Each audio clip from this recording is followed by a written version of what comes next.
تو اس حوالے سے یہ کتاب میرے ہاتھ میں موجود ہے امام قسطلانی کی، جو کہ آج سے 500 سال پہلے لکھی۔ کتنے سال جی؟ 500 سال۔ لوگ کہتے ہیں یہ بریلویوں نے میلاد منانا شروع کیا ہے، ان سے پہلے تو میلاد تھا ہی نہیں۔ بریلویوں نے میلاد منانا شروع کیا ہے، انہوں نے شروع کیا، ان سے پہلے تو کوئی تھا ہی نہیں۔ بریلویوں سے پہلے تو کوئی اس طرح کا نظام ہی نہیں تھا۔ تو بریلوی کب آئے؟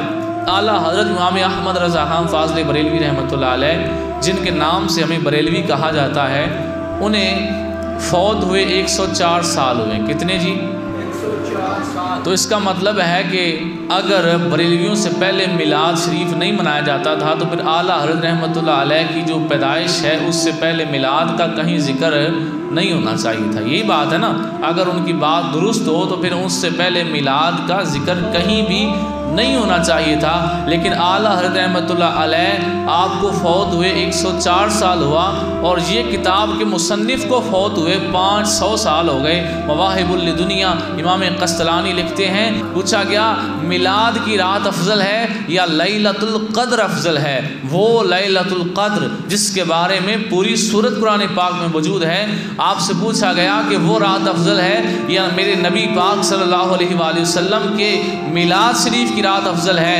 امام قسطلانی فرماتے ہیں لیلۃ القدر افضل ہے، لیکن اس سے زیادہ شان میلاد کی رات کی ہے۔ بلند آواز سے کہیں سبحان اللہ۔ اور کہا اگر میلاد کی رات نہ ہوتی تو لیلۃ القدر کہاں ہوتی؟ ہوتے کہاں خلیل و بنا، کعبہ و منا، لولاک والے صاحبی سب تیرے پاک گھر کی ہے، اور مولا علی نے واری تیری نیند پر نماز، اور وہ بھی عصر سب سے جو اعلیٰ خطر کی ہے، صدیق بل کے غار میں جان ان پہ دے چکے، اور حفظ جان تو جان فروز غرر کی ہے، ہاں تو نے انہیں جان انہیں پھیر دی نماز، مگر وہ تو کر چکے تھے جو کرنی بشر کی ہے، ثابت ہوا کہ جملہ فرائض فروع ہیں، اصل الاصول بندگی استاجور کی ہے۔ تو اعلیٰ کہتے ہیں خلیل و بنا، کعبہ و منا، کہاں خلیل ہوتے؟ ابراہیم خلیل اللہ کہاں ہوتے؟ کعبہ کہاں ہوتا؟ قربانیاں کہاں ہوتی؟ منا کہاں ہوتا؟ کچھ بھی نہ ہوتا۔ اللہ نے فرما دیا لولا کلمہ اظہرت الربوبیہ، محبوب تجھے نہ بناتا تو میں اپنا رب ہونا ہی ظاہر نہ کرتا۔ تو جب رب نے کسی کو بنانا ہی نہیں تھا تو لیلۃ القدر کہاں آتی؟ اللہ اکبر۔ اور دوسرا نقطہ لکھتے ہیں کہ لیلۃ القدر میرے نبی پاک صلی اللہ علیہ وآلہ وسلم کو عطا ہوئی، بڑی شان والی رات ہے کہ یہ سرکار علیہ السلام کو عطا ہوئی، ان سے پہلے کسی امت کو عطا نہیں ہوئی۔ لیکن آپ فرماتے ہیں لیلۃ القدر سرکار علیہ السلام کو عطا ہوئی، جن کو ایک رات عطا ہوئی، اس رات کی شان اتنی ہے تو جس رات میں وہ خود نبی تشریف لائے ہیں وہ رات کتنی عظیم ہے۔ اللہ اکبر یا رسول اللہ، مرحبا مرحبا مرحبا مرحبا۔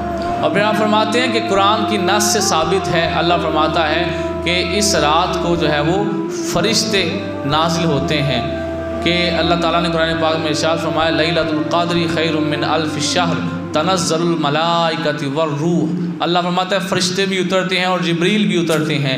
تو قرآن کی اس آیت سے ثابت ہے کہ لیلۃ القدر کو فرشتے اترتے ہیں، اور امام قسطلانی فرماتے ہیں جس رات کو فرشتے اتریں وہ رات اتنی عظیم ہے، تو جس رات کو فرشتوں کا نہیں رسولوں کا سردار اترے وہ رات کتنی عظیم ہے۔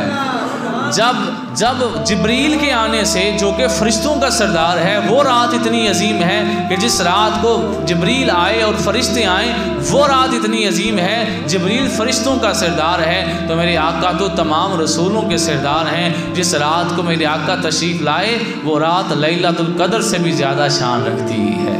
اور پھر تیسرا نقطہ بڑا کمال کا، اللہ نے قرآن پاک میں جو سورہ قدر نازل فرمائی ہے لیلۃ القدر کے حوالے سے، تو یہ سورہ قدر کی پوری تفسیر پڑھیں آپ تو آپ کو پتہ چلے گا کہ اس رات کو جتنے انعامات ہوتے ہیں وہ سارے مسلمانوں پر ہوتے ہیں۔ کس پر ہوتے ہیں جی؟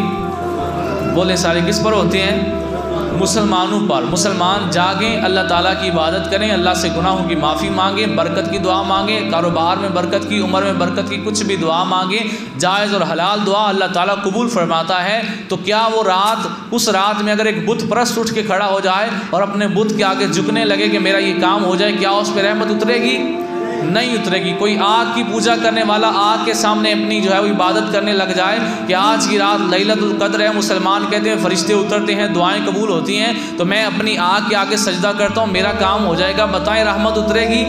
نہیں اترے گی۔ آپ فرماتے ہیں، امام کسلانی فرماتے ہیں لیلۃ القدر میں رحمت صرف اور صرف مسلمانوں پہ اترتی ہے، لیکن جس رات میرے آقا صلی اللہ علیہ وآلہ وسلم میلاد کی رات تشریف لائے تو وہ رحمت صرف اور صرف مسلمانوں کے لیے نہیں تھی، صرف اور صرف انسانوں کے لیے بھی نہیں تھی۔ اللہ نے فرمایا وما ارسلناک الا رحمۃ للعالمین، میں نے آپ کو تمام جہانوں کے لیے رحمت بنا کے بھیجا ہے۔ جس رات کو لیلۃ القدر کہا جاتا ہے اس رات میں رحمت صرف مسلمانوں کو ملتی ہے، لیکن جس رات میرے آقا کی ولادت ہے اس رات کی رحمت صرف انسانوں کو نہیں تمام جہانوں کو ملتی ہے۔ وما ارسلناک الا رحمۃ للعالمین، تمام جہانوں کی رحمت میرے آقا صلی اللہ علیہ وآلہ وسلم تشریف لائے۔ تو جس رات کو میرے آقا علیہ الصلوۃ والسلام تشریف لائے وہ رات تمام جہانوں کے لیے رحمت ہے۔ ادھر صدیق اکبر کہتے ہیں کہ مرحبا میرے نبی آئے، ادھر چونٹی کہتی ہے صدیق میرے بھی نبی آئے ہیں، ادھر بکری کہتی ہے میرے بھی نبی آئے ہیں، ادھر بھینس بولتی ہے میرے بھی نبی آئے ہیں، ادھر کائنات کا ہر جانور، ہر پرندہ، ہر حشرات الارض میں سے کیڑا، ہر ایک بولتا ہے اے مسلمانوں صرف تمہارے نبی نہیں آئے، وہ ہمارے بھی نبی آئے ہیں، وہ ہمارے لیے بھی رحمت بن کر آئے ہیں۔ اور یہ میلاد شریف کی رات کی برکت ہے، سبحان اللہ۔ جس رات کو میرے آقا صلی اللہ علیہ وآلہ وسلم تشریف لائے اس رات کو اللہ نے اتنی عظمت عطا فرما دی، تو پھر سوچیں نا میرے آقا کا مقام کتنا بلند ہے۔